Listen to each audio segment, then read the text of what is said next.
Amen. He has a large following, and a lot of them follow him for deliverance over and over again, over and over again, because they're not filling up with nothing. They're just going to get that freedom for that second, and then they're back on the floor again. And we watched as some of them were freed in less than an hour from the time they were freed. They were manifesting again. So they have their faith too much in the man and not the process with God, you know, because you have to fill yourself up. And I got rebuked. I took it like a G. Yeah. This demon was sitting in front of me. I had to let him know who I was. But they have a protocol there, like we have here, that, you know, everybody can't just pray for people. But wasn't nobody praying for this woman, and I saw a spirit of suicide over her. So I was determined to not let that win. And so by the time I laid hands on her, that thing started growling and trying to crawl away from me. And they came in, it's like, no, you can't. I was like, all right. But somebody need to get her delivered. Somebody. And they just went quieted down and sent her home. So, yeah. Yeah, she came back the next day. And she really wanted deliverance. She came back the next day. She ran up to the front. Every time the spirit moved, nobody had to take her to the front. She ran to the front. Yeah. She was broke, you know. So I prayed, you know. But when in Rome, do as Romans do. So I couldn't go back that Sunday. I told Brother Calvin, I can't go back because I can't put myself in a position to see people needing God, and I can't do anything about it. I just can't do it anymore. So it was very eventful, you know. I wanted Deacon Cam to share, but I'm not sure if he's still taking out trash or what have you. So we will go ahead and get into the lesson. Also, Deacon Stage mentioned about the sharing, and I tell you guys constantly, okay, as he's the true vine, and we are the branches, right? Okay, but we're supposed to. Let me go to sheep beget sheep. And so I constantly tell you guys, when you get a revelation, when you get knowledge, when something hits you real good, in Bible study, in service, in Sunday school, no matter what, in singles ministry, women's ministry, men's ministry, marriage ministry, I don't care what it is. When something hits, the same way it hit you, it could hit somebody else and be good for them. You are being selfish not to share a revelation that God drops in your spirit. You're being selfish. You know, sometimes you don't realize your friends are really watching you because they don't go to church, and they're watching what's happening with you. They're watching to see how long you stay saved. They're watching to see if you really change or if you're going to go back to your depressed self. They're watching you. Listen, when you're emotional, don't post. When you're emotional, don't post. Because you done got in your feelings and you feeling all depressed now. Somebody watching you and they like, oh, I knew she couldn't stay. I knew he wouldn't hang. I knew it wouldn't be long. You know what I'm saying? So don't post. But when you get something, make sure that you're posting it, you know, how it made you feel or how it was a blessing to you. Share it, because with us being the branches, we are supposed to produce fruit. We're supposed to produce fruit. So ask yourself the question tonight, have I produced any fruit?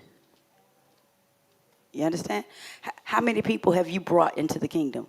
And I ain't talking about bringing to this church. This church is not just the kingdom. There are many. You can have a friend that's watching your walk and that you're sharing revelation with in another city, but it pushes them to go to church in another city. So it still brings them into the kingdom. But even where you are right here, right now, When's the last time that you encourage someone to come to church with you? Are you, when you go to work, go to school, are you living a life that when you're at work or school that people see that there's something different in you, and so they want to follow you and find out what church you go to? They want to know where you worship. They want to know where this place is that changed your life. You see, you can't invite people to church when you acted like hell out there.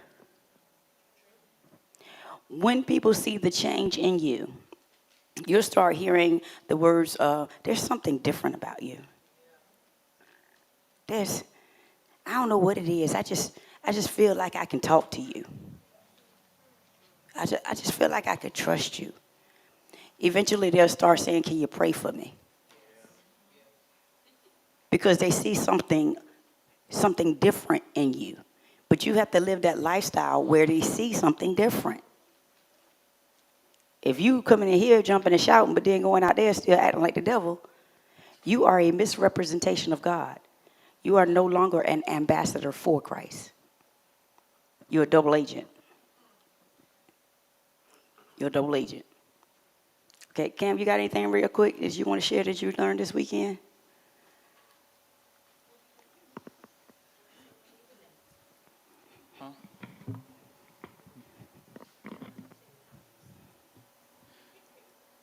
Am I not supposed to say where we was at? I didn't want to say his name. He was already out there. Go ahead. Okay.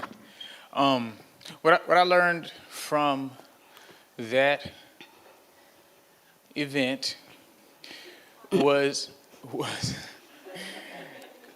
that a lot of people are looking for help, and some people, though may have the ability to help, will exploit the fact that you need them for their benefit, and will make it so that way, even though they can see that you have something that they can fix, they'll make you wait. We are very blessed here because we have somebody who does not use our shortcomings against us and gives us literally the whole truth, like up front. There was a man who must not be named, and he said, if you want 7 drops of, not, it didn't happen like that. He said, get everybody that has $1,000 offering, you get 7 drops of oil. Yeah, crazy. And I said, I looked at my leader, and my leader was in disbelief, as was I. Both of our heads shaking in confusion to how a man who has the ability to help as many people, he really did have the power to fix it. Yes, he did. He could have if he really wanted to just, boom, is it, but it was about money. Mammon, he would say. Mammon. He would say, bring forth the demon. What? Yeah, he's different. But sorry about that. Was trying to be funny. But then it was really saying, like, bring forth the mammon. And before, there was a time where he was really helping folks. I guess just over time it just changed. But we have a different type of leader, praise God, and there's not very many like her. And it was an experience. It definitely, for me, I would say it showed me what not to do once I get up to that point. Catch that, I'm gonna get to that point. Jesus. You better say so.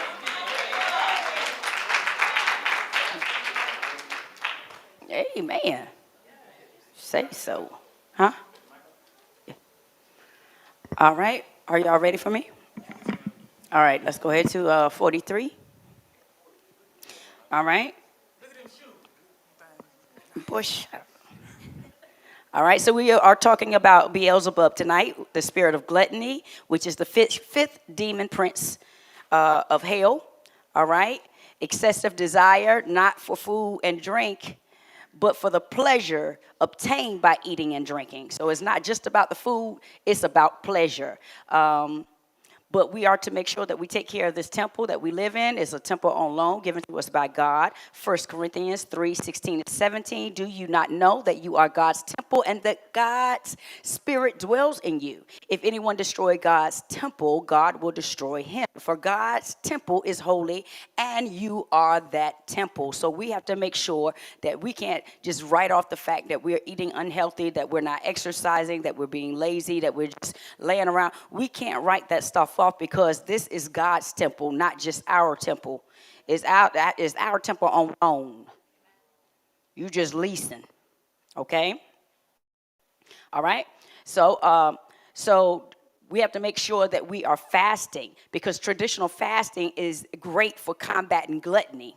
Okay, if you want to make it to the higher level in Christ, then you're going to have to learn how to fast. Why is that? Because when I learn how to just do a food fast, it teaches me how to kill my flesh, how to take power and authority over my flesh. It's the quickest way to learn how to put your flesh in check. So if you struggle with fasting, I'm sure you would validate it. If you struggle with fasting, you struggle with other sins. Okay? Because if you can't fast just from food, there's no way that you're going to be able to cast down other sins. Okay? Ezekiel, the sin of your sister Sodom, when Sodom and Gomorrah was burnt, their sin was that they were living the lifestyle of luxury. They were proud, they were gluttonous, and yet lazy. So they ignored the poor people, the oppressed people. They didn't help them. All they cared about was what they had, what they could get. And the pleasures of life. So Sodom and Gomorrah was burned because of being gluttonous. Now we can go through and we can name all the other the sins, the sinful acts that they did. Okay, but the overall thing was gluttonous. Wanted what they wanted, when they wanted, and didn't care about nobody else.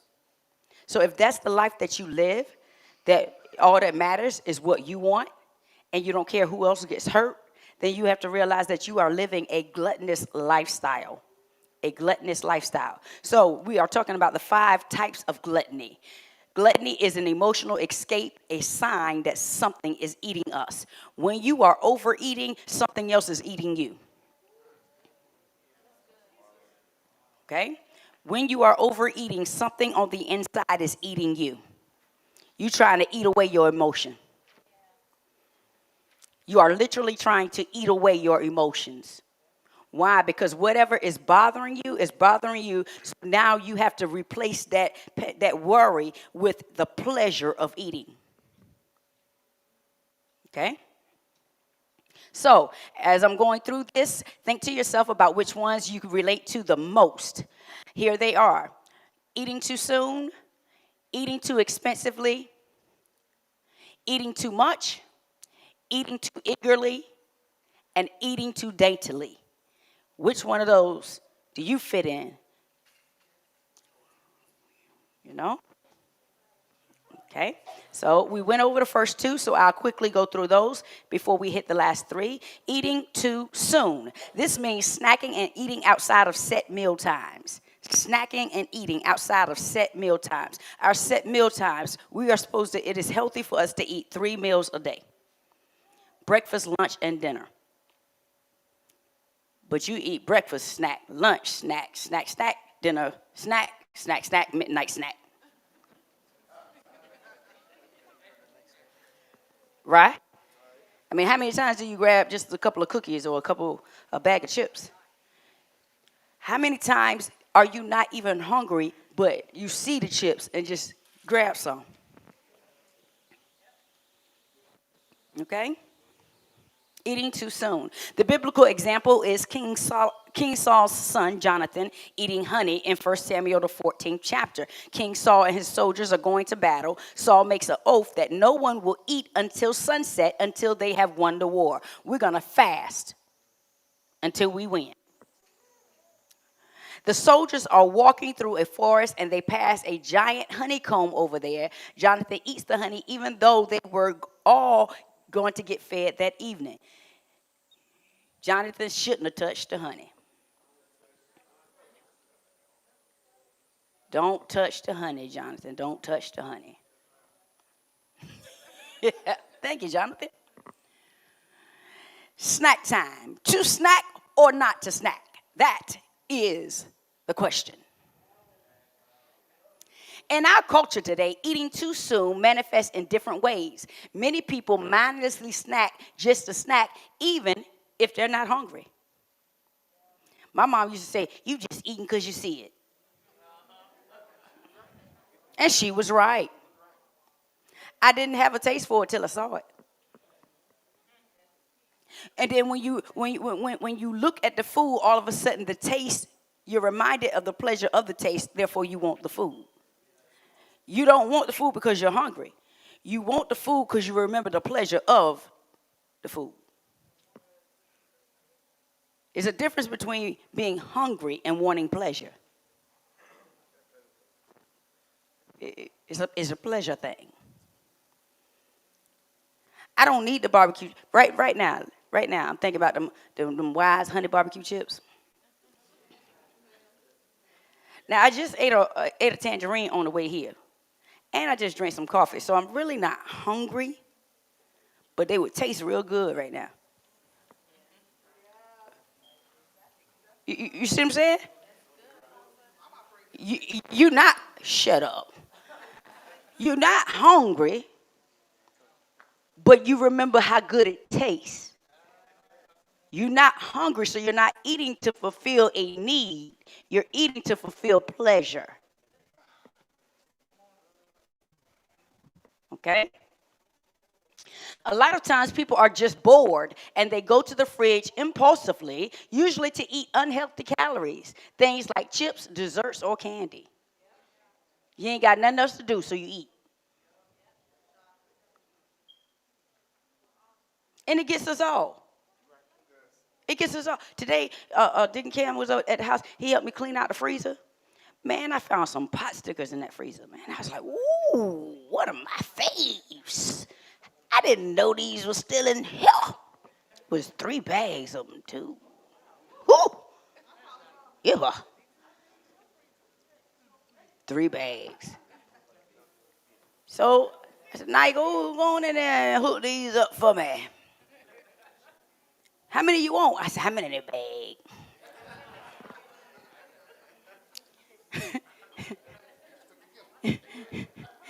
You better make some room. So she fixed me 6. I ate, and y'all know I can't eat much, but I ate all 6 of them. I ate all 6 of them. Not only did I eat all 6 of them, because they taste so good, I wanted some more.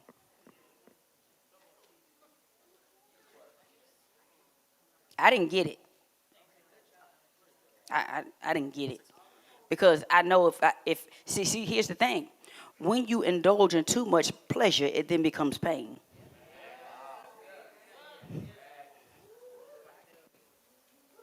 Do y'all remember how it used to be something, some food or something that you used to like? You used to really, really like that thing. You liked it, but now you can't stand it? It's because you had too much of it. Too much of a good thing would turn you away from it.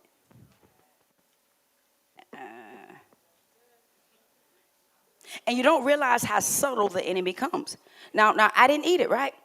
But then, I don't know when she did it, but now you went in that kitchen, and I guess she didn't know what was still in the freezer either, because there was some stir fries still in the freezer.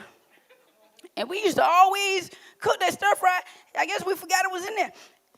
I don't know when she went in that kitchen and cooked that stir fry. I have no idea. But I had already defeated the enemy with the pot stickers. Now, she'd have made another one of my faves, and it's sitting a whole big frying pan full. She cooked the whole thing, and ain't nobody eat but her. No. I can't let this go to waste. But I just ate. Is that what we tell ourselves? His kids in Africa starving. I ain't gonna waste this. But I didn't eat it. Now I ain't gonna tell you I ain't gonna eat nothing when I go home. But what I am gonna tell you is, when I had just ate and I was full, I was able to not indulge. Even though I wanted both of them. I wanted both. I could have had both. But if I went ahead and got what I wanted, it would have hurt me. All right. So something that I wanted for pleasure wouldn't it even gave me the pleasure I was looking for. You see, when you're going out here and you laying with everybody, you're looking for pleasure. You're looking for comfort. You're tired of being lonely. But now you feel lonelier than you did in the first place. That pain kicks back in. And that pain will always outweigh any kind of pleasure. Because the pleasure only lasts for a couple seconds. That pain had you with a stomach ache for a long time. That pain stops your progress. Because now that you have indulged in overeating, now that pain stops your progress. It stops you from doing anything else, because now you got to sit here and hold your tummy because you indulged in what you thought was pleasure, to the point that pleasure has now become pain, and now that pain stops you from moving forward. What? That pain stops you from moving forward. You were being productive. Maybe you were cleaning the house. Maybe you were doing your homework. Maybe you were getting some laundry done. But you were being productive until you indulged in pleasure, not purpose. Okay. Purpose, cleaning the house. You clean the house on purpose. Purpose is laundry because you got to get clothes clean for laundry. That's purpose. Doing your homework is purpose because you got to work on your education. But eating when you're already full, it is not purpose. It was pleasure. But now that pleasure has canceled all your purpose. Okay. All right. To snack or not to snack. Mm-hmm. People do this out of boredom, but also sadness and stress. People eat when they're sad, and people eat when they're stressed. Sometimes when people stress, they move their hands and they fidgety. Well, sometimes you'll eat because you're stressed. It keeps you moving without moving. It keeps you moving without moving. You're moving without purpose.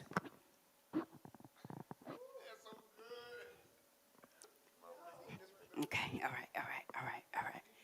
Because when you're too sad and stressed, you really can't be productive. But you don't want to feel like you have given whatever has stressed you or made you sad. You don't want to feel like you have given that authority over you. So you still want to be able to do something. So you fake yourself out by.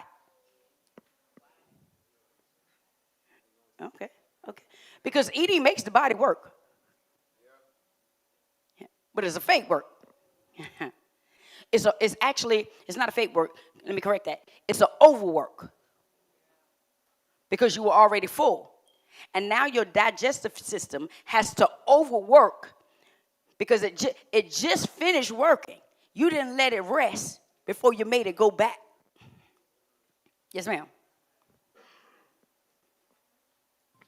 So when you were talking about how you have to fake yourself out, it brought to my remembrance how smokers, when they quit smoking, they have to constantly do something with their hands and their mouths. They're replacing one addiction with another. Yes. So it's still a form of gluttony because you're still craving something, but you're replacing it with something else. Yes, definitely.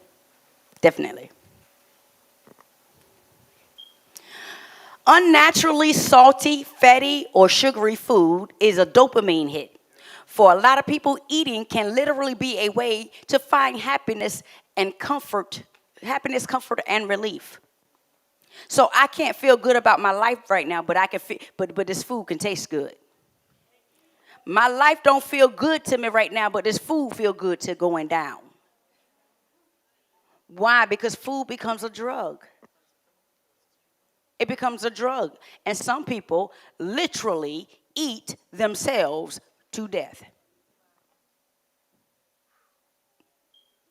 There are people, are obese people on YouTube who get paid to eat.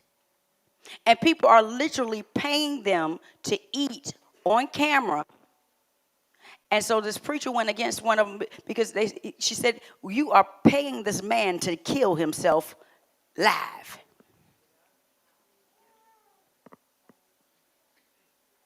Not realizing that sometimes you want to look at people worse off than you because you're not being productive and you need to give yourself a hit. At least I ain't like them. But if you had the heart of God, you care about all people. So you don't look at somebody else's downfall and say, at least I'm not like them. Food is not the answer. You are what you eat. So don't be fast, cheap, easy, or fake.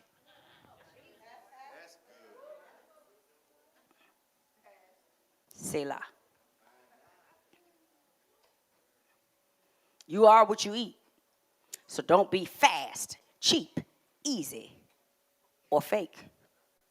The problem is that we really should be going to God with what is hurting us or stressing us out, using prayer rather than numbing our emotions with food. Another aspect of eating too soon is being so rushed to eat that we don't even stop to pray before our meals. We're so hungry, just so hungry. Lord, I forgot to say my grace. Thank you, Jesus. He gets the short one. Thank you, Jesus. He know my heart. Monks have a no snacking policy in their monasteries. That's how they overcome eating too soon. They deleted the temptation. Well, that's a good way to overcome the devil. Why have the temptation around and make an extra fight for yourself? They deleted the possibility of snacking. Now, you got to be real with yourself right now. You don't want to delete that temptation. If you wanted to delete the temptation of snacking, you would stop buying snacks. So don't say, Lord, help me to stop snacking. Lord, help me to wait for mealtime. Lord, help me not to eat too soon, when you are setting yourself up to be able to eat soon. That's called your actions are different from what your mouth is requesting. It's like, God, why I keep trying attracting the same kind of man?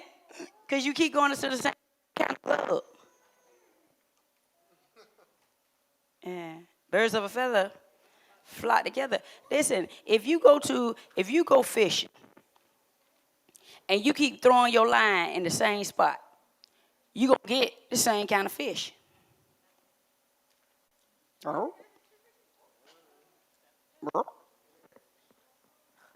Why? Because fish swim in schools.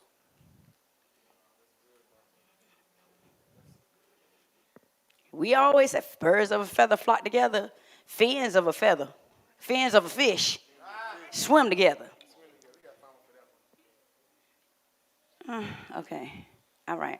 2 is eating too expensively. Look at all that money. Look at all that money cooking up.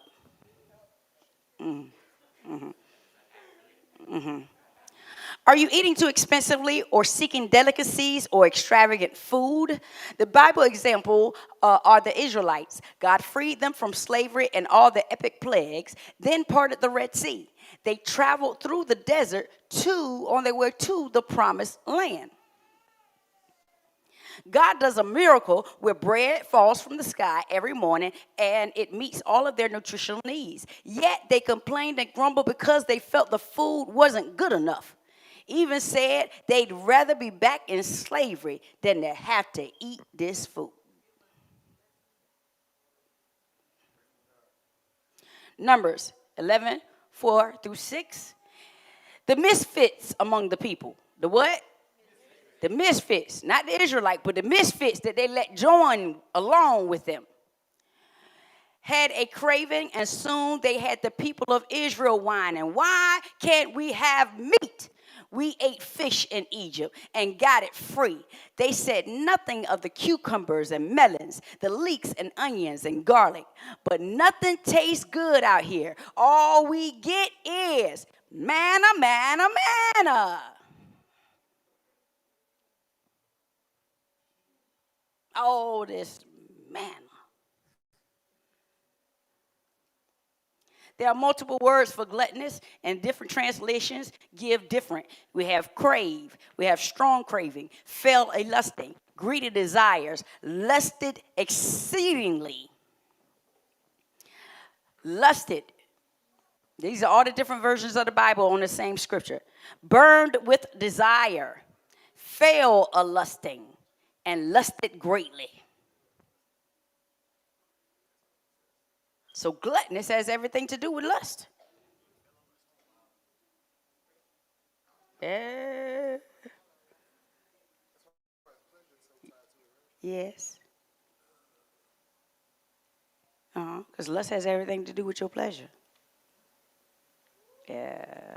Okay. All right. All right. In today's culture,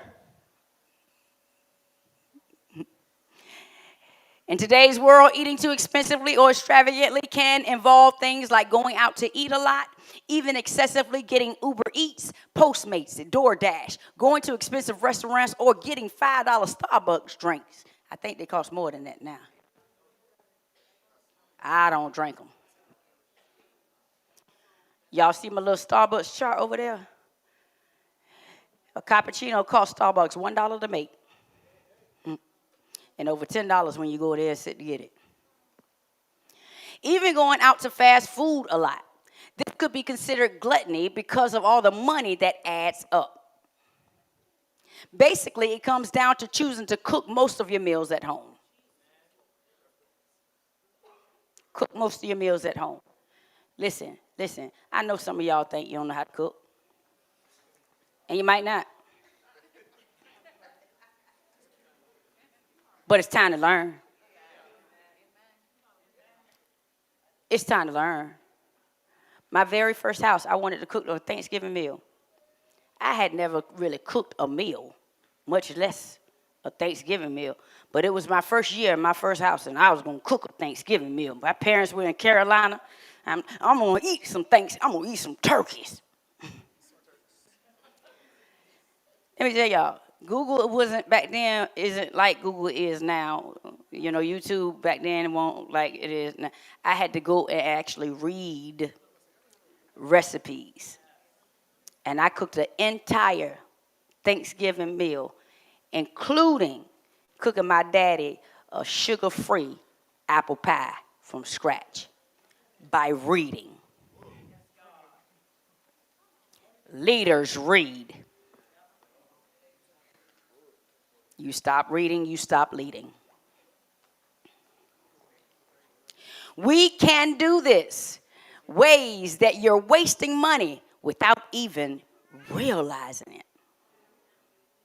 After we buy our food at a grocery store, rather than pre-made meals, we're going to save so much money. We can use the extra money we've used to go out to eat, to give to nonprofits, helping the poor, and to the church. So wait a minute. You mean if I just stopped drinking Starbucks, I could have had all my pledge? Some of y'all need to be saying ouch because you ain't paid on the pledge since the anniversary, but you still going out to eat. Where are your priorities? Where are your priorities? Listen, to go out to eat now, you're going to pay minimum $15. That's cheap.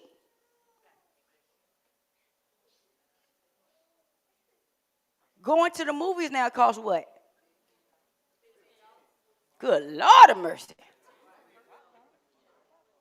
Oh, because you can't just go to the movie, you got to get popcorn. See. But you can just go to church though.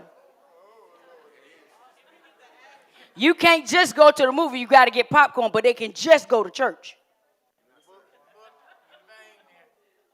You ain't got to get no offering at church. Me and JoJo went out last week. I thought I was doing good, man. I got our tickets online, military price. You know what I'm saying? I think I paid like $675. Yeah, $675. I was like, okay, yeah, I'm doing good, yeah. Till we got to the menu. I just wanted a couple kernels of popcorn. You ain't had to bring me the big thing. I just wanted a little few. But all they got is the. Then I figured I was doing real good. I'm going to get us Boy, this gluttony whooping my tail right now. I was going to get us the family deal, right? The 2 pizzas. The 2 pizzas with the picture of the tea and then the big thing of popcorn. We was at Cinema Cafe. And they brought out 2 little bitty pieces like this. I thought I was doing good because it said 2 pieces. I'm like, me and Joe can't even eat a whole one by ourselves. We're going to have a whole pizza to take home. They got me. They got me. They got me. They won't get me again, but they got me. When they brought them 2 little... That is false advertisement. $46. I was like, $46. And then JoJo had a nerve to spill half the doggone thing of popcorn. I couldn't even take popcorn home. I'm into the movie, and he doing some moving. He was like, oh, just the popcorn. Just the popcorn? You better pick up the... Just the popcorn? Man! That don't make no sense. But I just want you to realize, I look at y'all, and I watch y'all, and I watch the ones who don't tithe and how you always stay broke.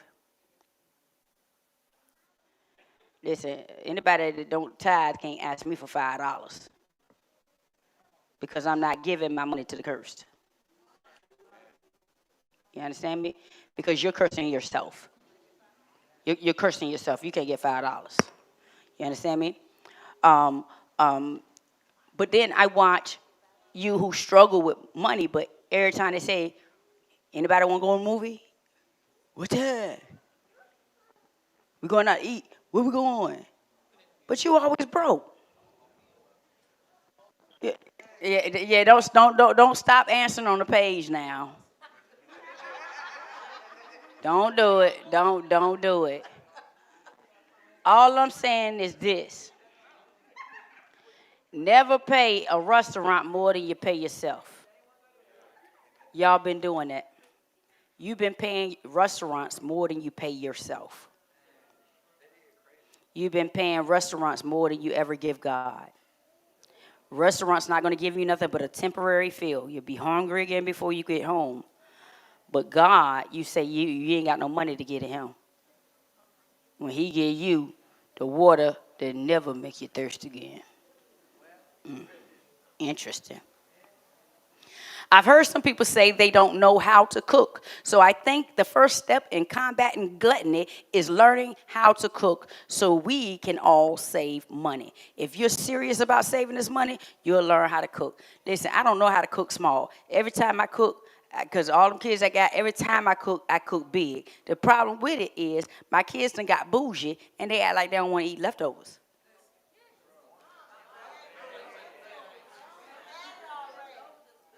Well, you know what? You had it already, and I'm going to have it every day till it's gone. But my pocket is stacked. I keep telling you my motto, live like you poor so you can live like you're rich. I live like I can't afford to go out to eat. So when I'm ready to go out the country, I got money. Okay? Eating too much. Overeating is always a decision. Nobody forces your hand to pick up the food and put it into your mouth. It's a decision. The food calling you. What's the phone number? What the caller ID say? Glut, glut, glut.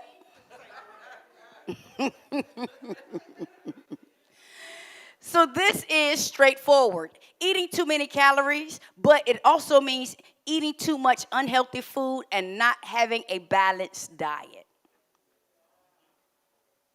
Biblical example of this is the story of Sodom being destroyed. The Ezekiel verse we read at the beginning of this spirit says they had excess of food but did not feed the poor and needy. You're going to overeat, but somebody else is hungry beside you and you ain't going to give them damn straw. What is eating too much? Eating healthy can cost you money. Eating unhealthily can cost your life.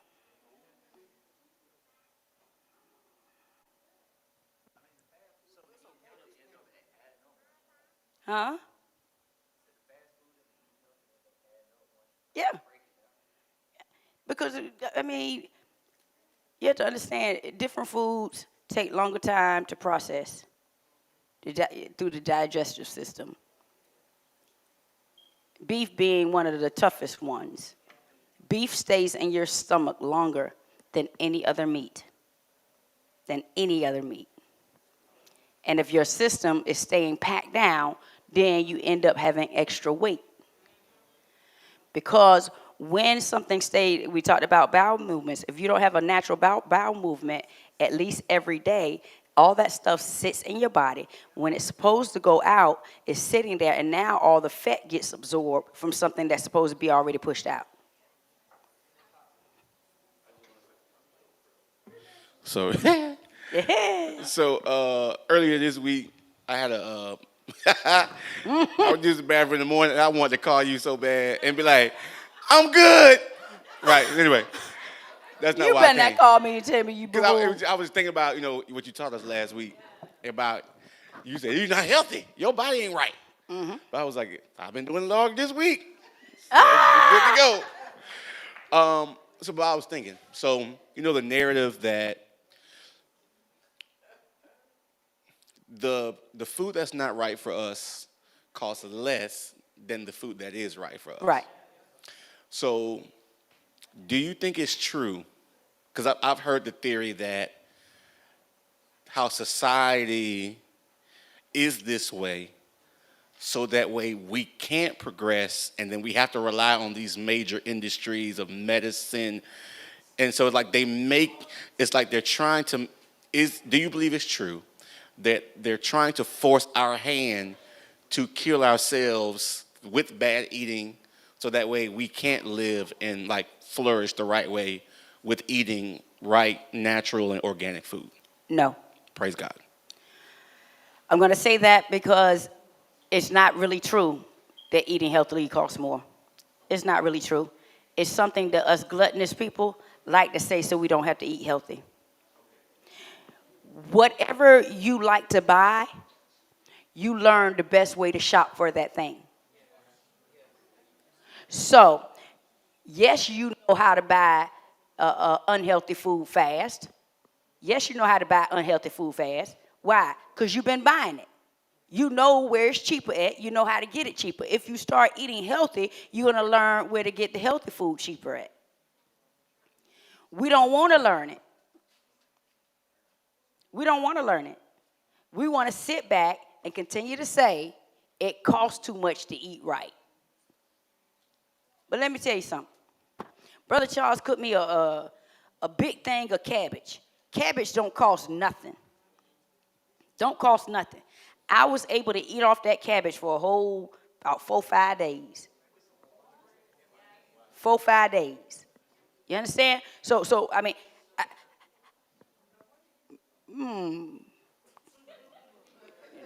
No wonder what? I ain't heard. It keep you, cabbage keep you regular. Make you a little gassy, but you be all right.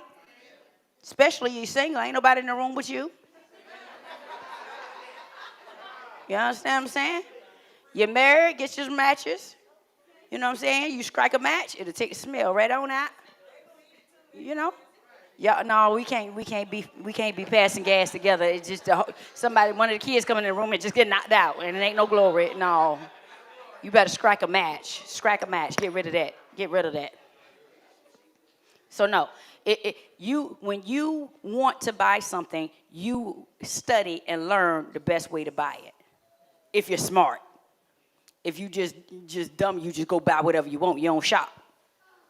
That's not a good person. That's not being a good steward. Okay, but when you want something badly, you learn how to shop for that thing, and you learn the best way to get it, the cheapest way. You know? This can involve eating too much unhealthy food, and this can be just as damaging as getting drunk. Eating unhealthily makes the mind weak and uncertain and robs it of all its power of pure and clear contemplation. Eating too much makes you not be able to think right. When you're too full, you can't think right. All you can do is lay back and be Buddha. Rub your tummy. That's all you can do.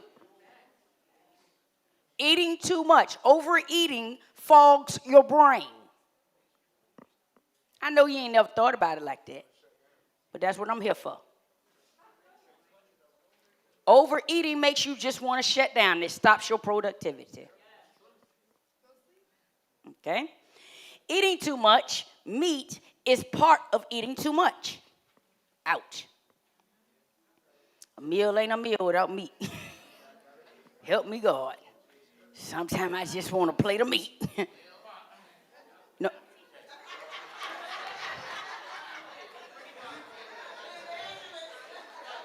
Really?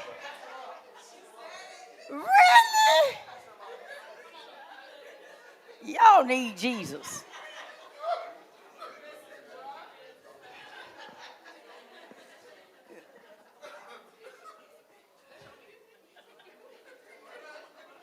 And y'all just gonna keep smacking each other laughing. Y'all really gonna do that? On the front, you up here crying, for real. You know you're wrong, that's why you're crying. That's why you're crying, you know you're wrong. Eating really fast is also part of eating too much because it takes time for our stomach to send signals to communicate with our brain. So if we eat rapidly, we'll eat too much. Understand, when you hurry up and eat, your stomach is full before it can tell the brain. Now you're feeling sick, not because you tried to eat too much, but because you ate too fast. That's why when you go to see a nutritionist, the first thing they teach you is to eat slow, to put one bite of food in your mouth and to chew that food until it is completely disintegrated before you swallow it.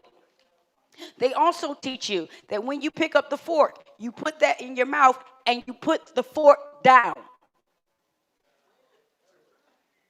You place the fork down because it gives that time to chew that food and it goes down to get digested.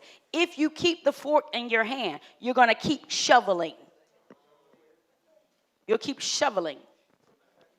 And if you really take the bite of food, chew it. See, sometimes our digestive system is given a hard time because we're not doing the first part of digesting. The first part of digesting is in your mouth. Breaking the food down. If you don't break the food fully down, now the stomach has to overwork to do the work that the teeth were supposed to do. It's a science. It's a science to our entire body. Ain't God good? The fact that your heart keep beating and you ain't got to tell it. The fact that you keep on taking a breath and you ain't got to tell your lungs to expand. Because some of us would be like, I forgot to breathe. Why you up here so soon? I forgot to breathe. Y'all know. Y'all know. This can also be consuming too many drinks and not just alcohol. It can be drinking hundreds of calories of soda or expensive Starbucks drinks loaded with sugar and, of course, also alcohol. Eating too eagerly. That should have just, I don't know why I got that up there. It's just eating too eagerly. Whatever your problem is, the answer is not in the fridge. I don't care what that problem is. The answer to it is not in your refrigerator. Okay? When we're not overeating and not eating too expensively, we can sin by eating too eagerly and being too excited for food. Some of us are more excited about meal than coming to church. In Genesis 25, Esau came in from working all day farming and then sees that his brother Jacob made a delicious lentil stew. Now understand what a lentil stew is. A lentil stew is not like a beef stew. It ain't got no meat in it. It's like broth. Uh-huh. Uh-huh. He was so hungry. He was so excited to eat that he readily gave away his birthright. I'll give you anything to eat. It is incontrovertible that to eat or to drink for the mere pleasure of the experience and for that exclusively is likewise to commit the sin of gluttony. Eating just for the mere pleasure of it is gluttony. So if we are mindlessly eating just because it tastes good, that can be a sin. That can be a sin. Are you wasteful? Spending money on extravagant meals and then refusing to feed the poor and hungry. No, I won't.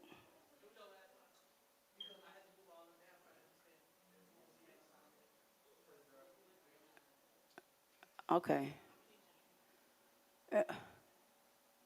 No, go back to that. Yeah. Yeah, that ain't it. What? No. Go back up.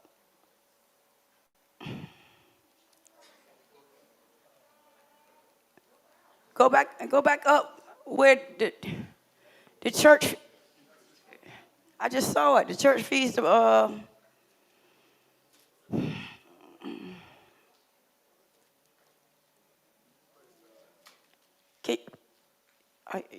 Are they paying attention to me?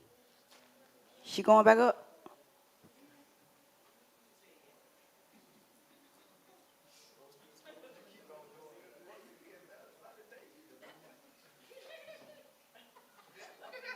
All right, they stand in the back. If anybody got an offering or need to use their card, tithe, whatever, they're in the back. You can go see them.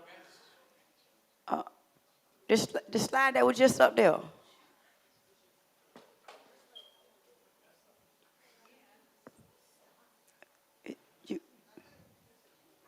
Okay, now what's right before that? Okay, I didn't do that, right? Okay, yeah, I'm trying to finish this. Okay, what's right before that? I don't know what happened. Okay, here. We've all heard the phrase eat to live.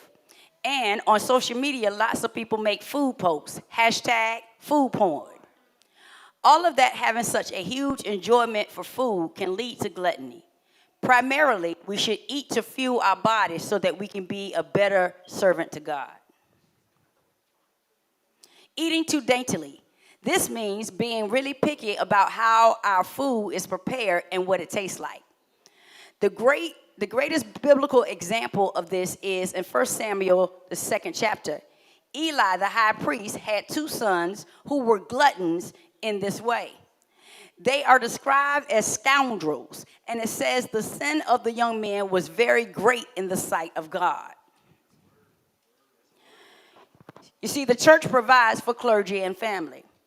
So the high priest and his family would eat the leftovers from the animal sacrifices to God. What the sons did is, instead of just cooking the meat for the sacrifice to God, they selected the parts of the meat that were the most fatty, that they really wanted to eat.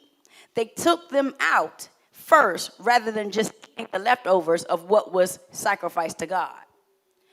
So what they would do is they would go in and they would take out the good parts of the animal, set them to the side, and then sacrifice the animal as if it's whole. Which God did not accept any type of blemished sacrifice. You know how you take what you want out of your paycheck first, and then you tithe off of what's left?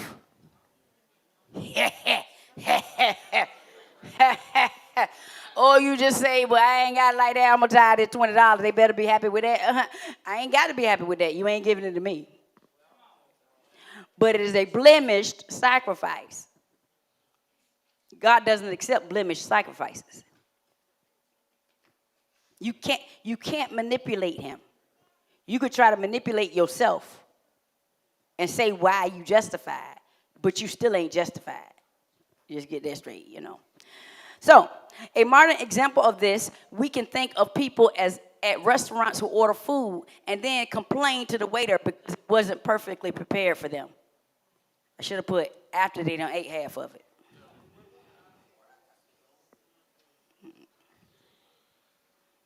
All right, so that was the last one. Next week we will start on envy. On envy. Any questions concerning tonight's lesson on gluttony?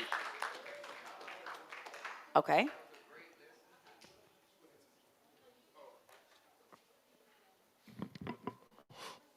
Jesus, I exposed myself a little bit. All right, so I like the whole food thing.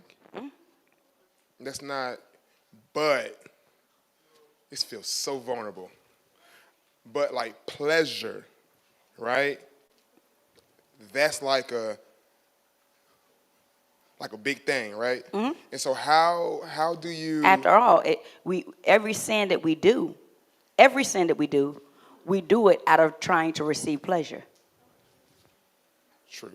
So how do you, as a man, how do you manage not having too much versus what you need? You know what I'm saying? Depends on what you're talking about.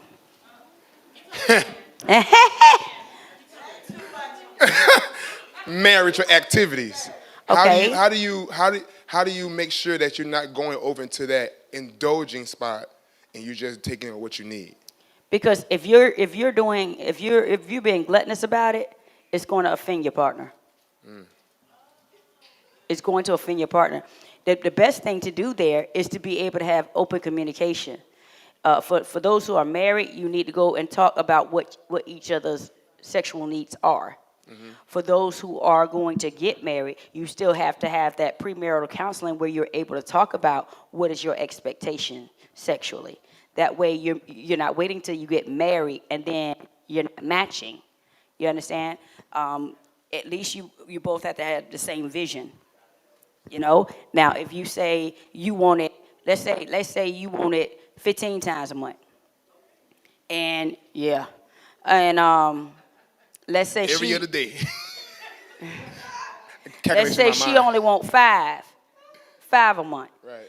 Then both of you have to be able to make sacrifice to say we're not going to do 15, but we're not going to do 5. We're going to meet in the middle so that we both are sacrificing for each other because your body does not belong to you. Do you think that's where how the enemy still gets that porn and adultery and that stuff in when you just want to go pleasure versus what you need? Yes, because what happens is it will never. He gets you to the point that you think it's never enough. Even if she gave you the 15, then he would tell you you need 20. He will always tell you in your marriage that you're not getting enough. Remember, it's always more.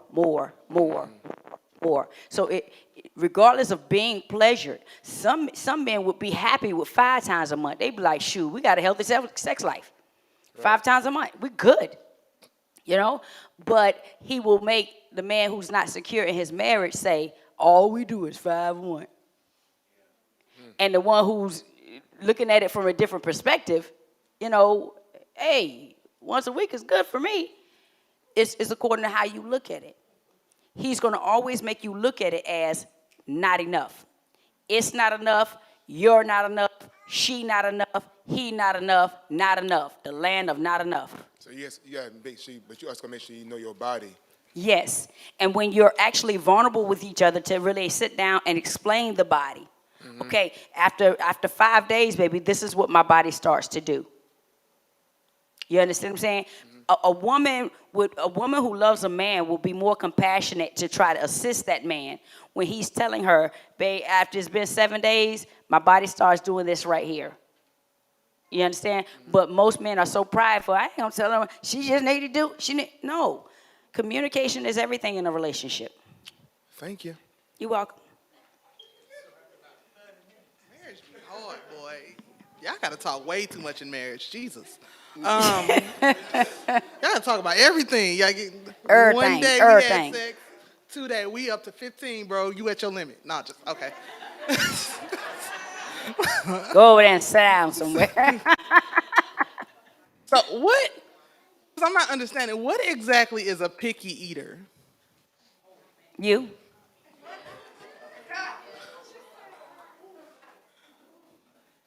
So what exactly? The fact that you asked that question says that you're a picky eater. You know, the people, my foods can't touch.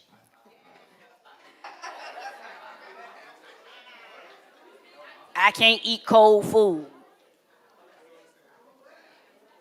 Listen. When I'm hungry, I don't care whether it's hot, cold, warm. I don't care. I'm gonna eat. I eat some cold chicken just like some hot chicken. Because if you're hungry, you need to fulfill the need. Why are you being picky about fulfilling a need? You know? All right. Announcements. I had a question. Oh. All right. Okay. Mine's gonna go off of the eating daintily again, the picky eater, but it's more so of when you start talking about the tithing part of it. You said that you what'd you say? You said something about you give $20. I forgot, but I said you can't afford to tithe. You just give God $20, but you pay $40-something for one meal. But say I can't afford to tithe. You're bringing a curse on yourself. I don't do that. But you better not. But my question is, okay, so say I tithe off of whatever I make, right? Right. But I still eat out a lot. Okay. So I am spending more yes eating out than I am tithing. Mm-hmm. So you need to learn how to cook. I know how to cook. Oh, that makes it worse. I just don't have time sometimes. Ooh. Oh, you have time. Okay, you maybe I time. should make more time for cooking. I think you're getting over into the sloth lesson. Because you have time. You are a single woman with no kids. You have time to cook. Oh, you got time. Okay. Okay, my question is gone. Announcement. You got women in here working 2 jobs with kids and a husband, and they still cooking dinner. You gonna sit up there and tell me you ain't got time? The devil is a lie. How you gonna get a man? See, this is what y'all single women ain't learning. How y'all gonna get a man and ain't got time to cook? You see, right now you're single with no kids or whatever, and you ain't got time to cook. Why he gonna marry you? Because then you got a husband to take care of and kids to take. That man will never eat. He marry you, he gonna look like Popeye. Listen, if you don't love yourself, listen here. If you don't love yourself enough to cook and prepare meals for you, he ain't got a chance of a snowball in hell. He ain't got a chance. Y'all women ain't real. Listen, I don't care how much this world changed. Men still want a woman who can cook a meal. Ain't now man in here gonna say, I don't care if she can cook or not. Because what's gonna happen? What's gonna happen? You gonna leave that door open for the clean up woman. Come take your mask, love. You're making it easy for the cleanup woman. Because somebody at work gonna cook something, they be like, ooh, this is good. And it's gonna make them think of what it would be like to be with a woman that can cook him a meal that touches his soul. That'll cook that macaroni and cheese that make you sit at the table and say,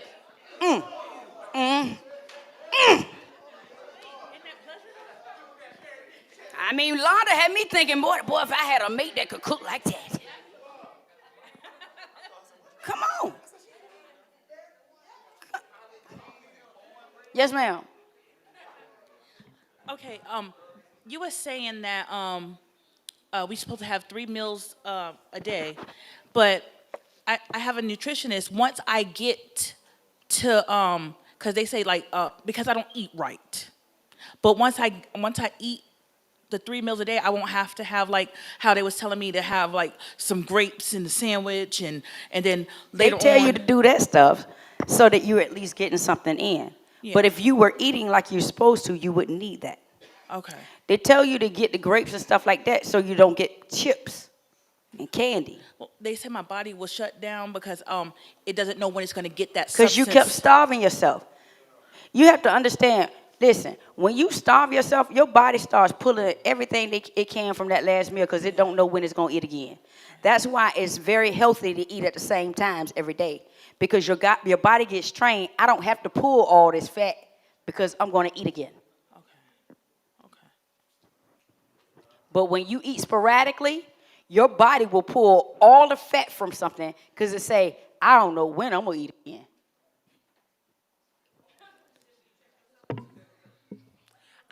So there's men that do like to cook.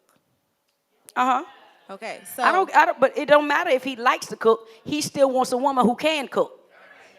I don't give a dog. Listen, there is something, man, please help me out. There is something about your woman being in the kitchen cooking for you. I don't care if you can cook. I don't care if you can cook. You still want a woman who can cook for you.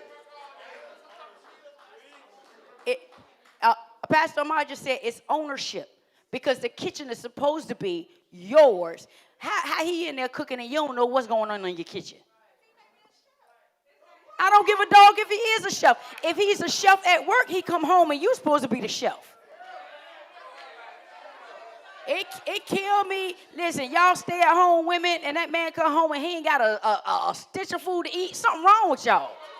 Something wrong with y'all. You're making it easy for the clean up woman. It don't make no sense, man. It don't make no. Listen. I'm trying to be as straight with y'all as I can. Listen. Men gonna watch. They gonna watch. They gonna see if your car nasty. Because if your car nasty, your house nasty. And if your house nasty, he ain't trying to go there. Because that's nasty.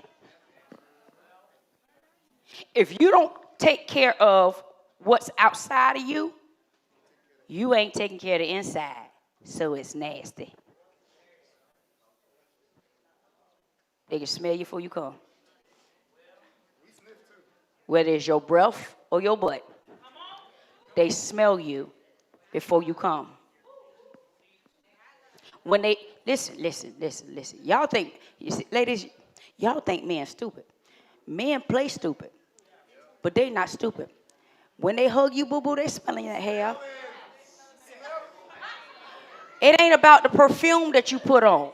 They smelling that hair. Yeah, Apostle, come on with it. They smelling that hair because that hair is going to tell them how nasty or how clean you are.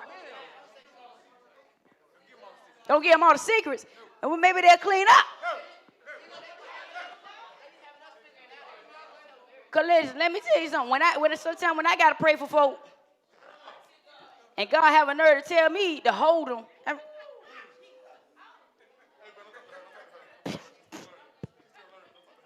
Your hair just a sour.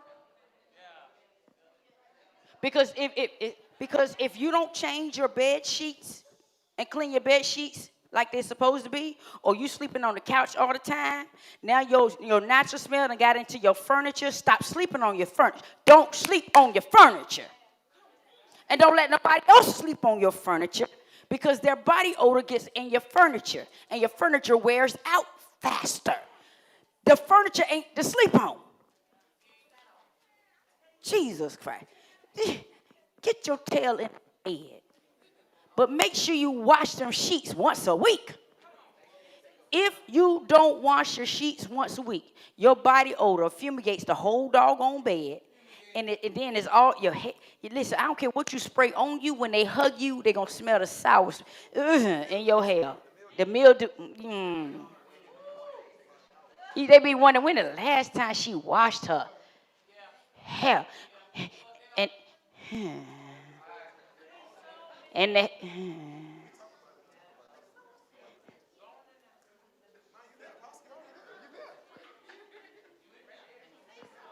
your hair here gives them a clue of hair there.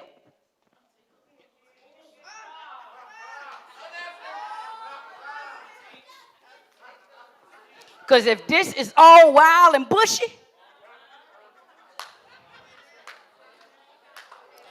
you don't tame this and keep this edged up and you got curly curls coming out of that.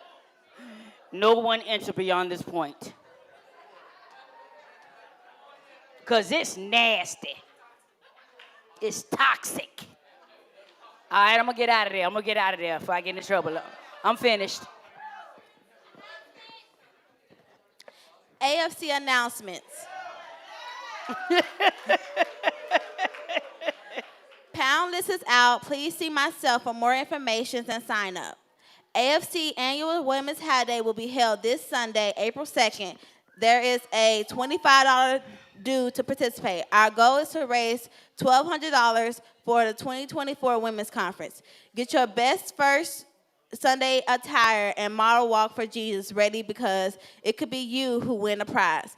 Men, don't worry, you can join too to support the women. Ladies, it's that time again. Monday, April 10th is our Women's Ministry Night. We will be doing heritage food, something you are known for cooking that your family loves, because basically it's your best dish. Please see Sister Sandra or Sister Kelly for questions. Our pastoral anniversary is April 22nd to the 23rd. The pastoral roast will be on the 22nd at 6 p.m. The theme is Wild Wild West.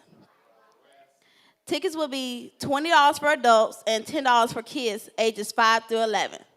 Food bank is in need of drivers. Please see Deaconess Lisa or Minister Afia for a sign up. Food will be offered in the fellowship hall after service for those in need. This concludes our announcements. All right, sorry. So just wanted to emphasize an announcement. The annual roast is coming up, all right? We need as much attention as we can to this roast. It's going to be an amazing time. If y'all like to laugh, y'all know our apostle, she is funny. You know what I'm saying? Please, please, please, please, please try to make it out. I know that some people may feel like they're not funny. They don't know what to say. Trust me, you're going to have an amazing time. And it's something that's happened this year that you're going to be able to talk about. You're going to be able to laugh about. It's okay. It's a good time. I know everybody's humor isn't the same. Trust me, we're going to take it easy this time. I don't think Pastor Ma is going to be on way. I don't think Pastor Ma is not going to be like he was last year. He's going to be nicer this year. Trust me. I'm telling you. Hey, we done been real nice this last couple years. Please, We done been please, real please. nice. All right, that's it. That's $20 for adults. Y'all can pay. It's 22nd, 6 p.m. Don't be late or you're drinking. You're drinking the grog. You're drinking the grog. Drinking the grog. All right? So make sure you guys go ahead and get registered. It's going to be a fun night. It's really going to be a fun night. We joke everybody. We joke, each other. But it's all in love. I like to laugh. So for my anniversary, I don't do the normal church anniversary. I do a fun night. Also, we've been missing too many days, guys, with this food bank. We've been missing too many days. We're going to get canceled. Okay? So I